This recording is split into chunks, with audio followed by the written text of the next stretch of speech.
Okay po, ito lang po tayo sa kusina pero meron tayong mga tips, maganda po tips natin. Meron pong 10 bad habits na ginagawa natin paggising sa umaga.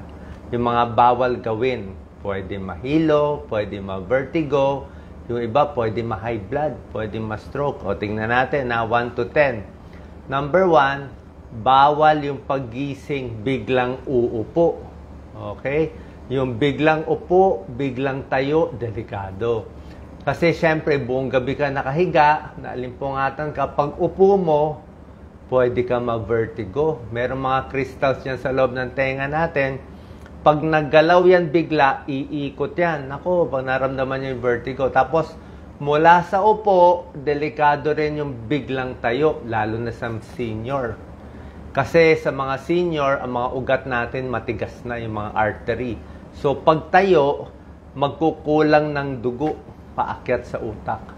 Medyo parang maiiwan yung dugo eh. Kasi usually, pag bata ka pa, maganda pa yung artery natin eh, nagko-contract. Pag tayo nagko-contract, tuloy-tuloy ang blood supply sa utak. Pero, pansin nyo yan, yung biglang tayo, minsan nandidilim eh. So, magdidilim, pwede bumagsak ang blood pressure, delikado. So, ang tip natin, do not sit up immediately. Do not stand immediately. Dahan-dahan lang. Upo muna 1 minute. Sipa-sipa paa. Okay, bago tatayo. Dahan-dahan ang galaw. Yan ang pinaka-secret natin. Pag tumatanda, lahat ng galaw, sabi ko, dahan-dahan upo, dahan-dahan tayo, dahan-dahan ikot. Kasi mamali ka lang, mapapansin, ako, back pain na, neck pain na, may lalagutok na, mahirap na. Tumatanda kasi, sumisikip lahat ng mga muscles natin. Number 2, paggising sa umaga, bawal mag-check ng cellphone agad. Yung bagong gising ka pala, check na. Ang problema kasi, paano kung bad news? Diba? Paano kung bad news?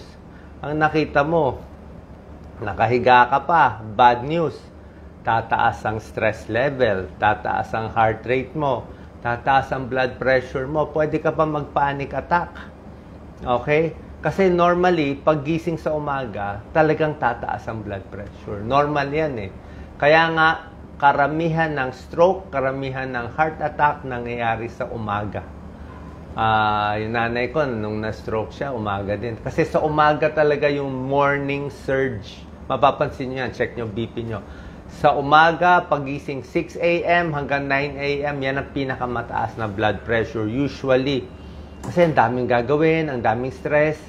Tapos, nag-check ka pa agad ng phone mo, hindi maganda yon ha? Relax. Upo muna, pag nakadahan-dahan na, tsaka mo na i-check. Number 3, hindi umiinom ng tubig sa umaga. Naku, bad habit yan.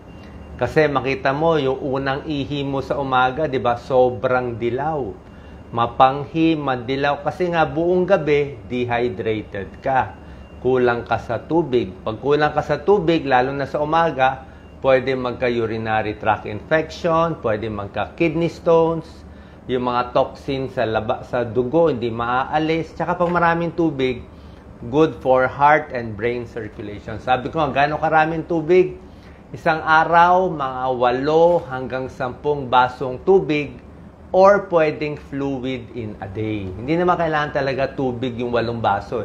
Pwede 6 na baso yung tubig, 2 baso yung juice, o isang kape, isang juice, o yung isang baso, baka isang tasa ng sabaw, o tubig na rin yun. 8 to 10 glasses. Sa umaga, usually, dapat 1 baso, 2 baso agad. Kailangan natin yan para maalis yung mga dumi sa buong gabi. Number 4, paggising sa umaga, trabaho agad. Yan ang masama. Okay? Too much work. Yung talaga nagmamadali sa umaga. Bakit? Tulad ng sabi ko, 5 a.m. to 8 a.m., 9 a.m., mataas ang risk ng stroke. So, pwede ka ma-stroke, ma-high blood sa umaga. Number 5, hindi nag-aalmusal. Yan ang bad habit, di ba? Pasok na sa trabaho, nagda-diet ko, no? Ayaw mag-almusal. Alam naman natin, breakfast is the most important meal of the day, di ba? Yung mga nagbe-breakfast sa umaga, mas maganda performance sa school, mas maganda performance sa trabaho. Actually, nakakapayat nga daw yung breakfast kasi nga Pag di ka nag-breakfast, pagdating ng 11 o'clock tanghali, sobra kang gutom. Pag sobra kang gutom sa tanghali, doon ka mapapakain ng sobrang dami.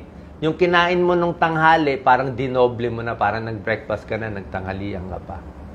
Number 6, bad habit is nag-breakfast nga, pero unhealthy naman yung breakfast. Baka donut lang na breakfast, o kape lang. O hilig natin, kape, pandesal. Pwede na naman kape at pandesal, kaya lang carbohydrates and sugar lang yun eh. Kape mo, sugar. O pandesal mo, sugar pa rin. So, wala kang protina. Mas maganda sana kung may itlog, may protein, may isda, may gulay. Sabi nga, di ba, breakfast is the most important meal of the day. Pag maayos ang breakfast mo sa umaga, lalo na sa mga bata, mataas ang grade sa school. Mas nakakasagot, hindi kumukulo ang tiyan. Pati yung mga workers, mas nakakatrabaho. Number 7, very important. Stretching in the morning. Ang bad habit, ayaw mag-stretch, di ba? Pag bata ka pa, hindi ka mag-stretch, okay na siguro, walang problema. Pero pag matanda ka na, naku, sa umaga, kailangan i-stretch mo yung kamay mo. Ako, kailangan nagaganyan-ganyan tayo. Naku, sa likod, low back, di ba? Itong mga shoulders, sikip yan buong gabi. Yung stiff neck buong gabi. Ito, stiff neck yan, no? So, marami ka talagang ini-stretch sa leeg, sa paa, sa likod, yung mga tinuturo ko sa inyong stretch. Pero tulad na sabi ko, dahan-dahan. Kasi pag binigla mo, baka ma-sprain, baka masobrahan. Hindi na kaya gawin usually yung nagagawa dati. Kung dati kaya mo mag-squat, ngayon hirap na tayo mag-squat. Diba? Magtalongko. Dati kaya mo magbuhat, ngayon hindi na kaya magbuhat. Kasi nga, humihina ang muscle pag tumatanda, dumadami yung taba, humihina ang puso, humihina ang kidney, pati yung balance humihina. Mas hilo-hilo tayo pag tumatanda. Kasi nga yung balance hindi na rin maganda. Tsaka yung mata, di ba? Yung paningin, lumalabo na rin. So, lahat yan. Kailangan natin kasi malinaw ang mata for balance eh. Pati mata lumalabo, kaya nawawala din yung balance. Stretching in the morning, good for circulation. Neck pain, back pain, leg cramps. Yan, iwas tayo. Number 8, hindi iniinom yung gamot sa umaga. O, diba? Importante, huwag kakalimutan yung maintenance. Lalo na kung meron kayong vitamin sa umaga, may maintenance, tutuloy-tuloy nyo. Number 9, bad habit, hindi naghihilamos. Hindi nagtutoothbrush. Siyempre, kailangan maghilamos mag-toothbrush. Pimples, infection, wrinkles, toothbrush, bad breath, tooth decay, di ba? So, kailangan yan. Hygiene yan. Number 10, bad habit, tulog ng tulog. Ayaw na gumising, di ba? Meron po kasi tayong circadian rhythm yung katawan natin. Yung katawan natin, alam niya kailan gigising, alam niya kailan matutulog. Pag may araw na, automatic yan para tayong mga manok Pag may araw na, arawan yung mata, bababa na yung melatonin levels. Ibig sabihin, gising ka na. Gigising ka na. Tapos sa umaga din, tataas na yung cortisol natin. Automatic yan. Tataas ang stress level sa umaga, tataas ang BP, mas gising ka na, lalo na pag nagpa-araw ka, mas alert ka talaga. Oras na dumilim na, nawala na yung araw, madilim na, wala nang araw sa mata, wala nang ilaw, dyan tataas na yung melatonin.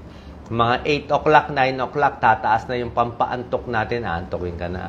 So, sinusunod natin. Kaya pag binago nyo, yung mahirap sa mga night shift, o yung trabaho sa gabi, o yung tulog ng tulog sa umaga, nagugulo yung rhythm. Pag nagulo yung rhythm, hindi maganda sa katawan. Okay? Other tips, syempre dapat magdasal, mag-meditate sa umaga, deep breathing. Sabi nila, pag positibo ka sa umaga, pag happy ka sa morning, happy ka sa buong araw, lalo na sa mga senior. Syempre, senior, marami depressed di ba? Pag happy ka sa umaga, positibo ka sa unang nakita mo, mabait na tao, happy ka na buong araw. Unang nakita mo sa Facebook, nag-social media ka, nakita mo yung kaaway mo o kinaiinggitan mo, buong araw mo sira na. Okay? Kaya uunahin mo talaga. Count your blessings, kung ano man blessings, wag magkumpara sa iba. Kaya nga, start the day right. Okay? Saan po nakatulong to? Itong mga bad habits sa pagising sa umaga. Basically kasi po talaga, pag tumatanda tayo, marami na talagang nanghihina sa katawan. Baga sa baso, parang baso. Pag may edad na, medyo may basag na konti. May lamat na. So, dapat dahan-dahan, ingatan natin yung mga galaw. Just in case, nagpulot tayo ng yumuko masyado, na sprain, konti lang ang damage.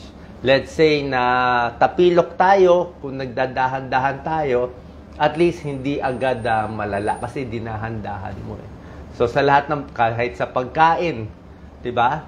Pag matanda na, dahan-dahan, mahirap na lumunok. 'Di ba? Dry mouth na 'yan 'di ba? Madalas na mabulunan. Kaya nga yung mga pag-upo, pagtayo, start slowly.